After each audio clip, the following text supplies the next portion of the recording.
నీకు ఒక మాట చెప్తా, నువ్వు చూడాల్సింది ఎక్కడంటే అభిషేకం మీదికి వచ్చినప్పుడు ఊగిపోవటం కాదు.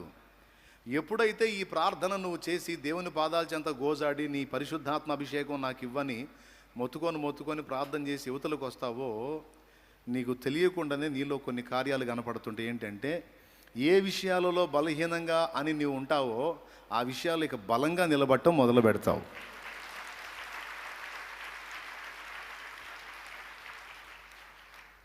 అర్థమైందా? చీటికి మాటికి పడతా లెగుస్తా ఉండే నువ్వు దేవుని పాదాల చెంత కనిపెట్టి దేవుని ఆత్మ బలాన్ని పొందుకున్నప్పుడు వాటిని అధిగమించి దేవుని వెంబడించగలుగుతావు.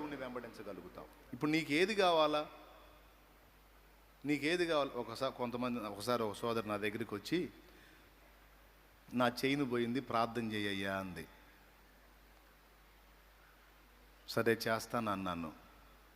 ఎవరు తీశారో కనుక్కోయ్యా అంది. ఇప్పుడు నేను అన్నాను, నీకు తీసినోళ్ళు కావాలా చైన్ కావాలా అని అడిగాను. తీసినోళ్ళు ఎవరో తెలుసుకుందావాలంటే నేనేమో సోదోడిని కాదు అన్నా. దేవునికి స్తోత్రం. ఎవరిని కాదు? బుర్ర తీసుకొని అది పలుకు ఇది పలుకు మూలమ్మ ముసలమ్మ పలుకు అంటానికి నేనేమన్నా సోదోడిని అయింది. ఎవడు తీశాడో, ఎందుకు తీశాడో, ఏ గడియలో తీశాడో, ఏ మూలోడు తీశాడు నీ చేతిని రాజు అంటే గడ్డం, రాడంటే కమ్మని చెప్పడం నేనే సోదోడినే. ఏమమ్మా నీకేం కావాలా? పోయిన వస్తువు దొరకాలి అంతవరకు దేవుణ్ణి అడుగుతా. నా తండ్రి చిత్తం అయితే నా తండ్రి నీకు కృపనిస్తాడు, దొరికేటట్టు చేస్తాడు. అంతేగాని ఎవరు తీశారు కాదు, మా ఇంటి పక్కన ఒక ఆమె ఉందిలే, ఆమె మీద నాకు అనుమానం అంటే ఆమె తీసిందంటే పోయి జుట్లు పట్టుకుంటారు. ఇక దేవునికి స్తోత్రం కలుగును గాక. హల్లెలూయా చెప్పండి. ఇవన్నీ నేనే ఆడ చెప్పేదండి. నీ ఇప్పుడు తీసినోళ్ళు కావాలా లేకపోతే చైన్ కావాలా? అయ్యా నా చైన్ దొరికితే చాలే అటుపు ప్రార్థన చేస్తా. ఎవరు తీస్తే నీకెందుకు? తీసిన వాళ్ళకి పిచ్చి లేపుతాడు, వాళ్ళే తెచ్చి ఆ వస్తువు వాడేస్తారు. నీకెందుకు? ఒక్కటి చెయ్యి. ఈ 2-3 రోజులు నేను ప్రార్థన చేస్తే ఈ 2-3 రోజులు ఆ ఇంటి మెల్లాలో వెతుకు, మీ ఇంటి మెల్లాలో వెతుకు.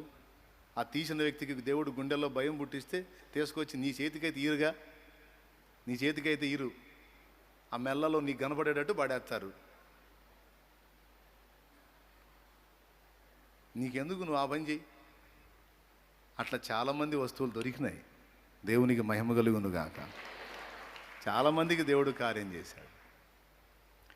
అట్లాగా నీకేం కావాలి? శక్తి కావాలి. ఊగిపోవాల్సిన అవసరం లేదు. శక్తివంతంగా నువ్వు భక్తి సాధన చేస్తే చాలు, అంతే కదా?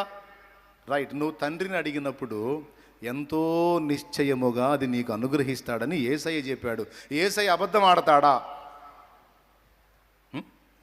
మరి నువ్వు ప్రార్థన చేసినప్పుడు ఇచ్చాడా ఇలేదా? మరి నీకు డౌట్ ఎందుకు? ఈ డౌట్ ఎవరి వల్ల కలిగిద్ది? ఇంతసేపు పరిశుద్ధాత్మ అభిషేకం నింపు నింపు నింపు అని మొత్తుకున్నావు, కనీసం ఇట్టన్నా అన్నావా? కనీసం అట్ట నన్న కదిలిచ్చాడా నిన్ను? అసలుకి ఏది శక్తి వస్తే కదిలిపోవు. కాబట్టి లేదు అంటే ఎప్పుడైతే నిజంగా లేదు అని నమ్మావో ఇచ్చింది కూడా పోయిద్ది. అవిశ్వాసము చేత శక్తి కోల్పోతావు. నేను అడిగాను, తండ్రి నాకు అనుగ్రహించాడు, అంతే.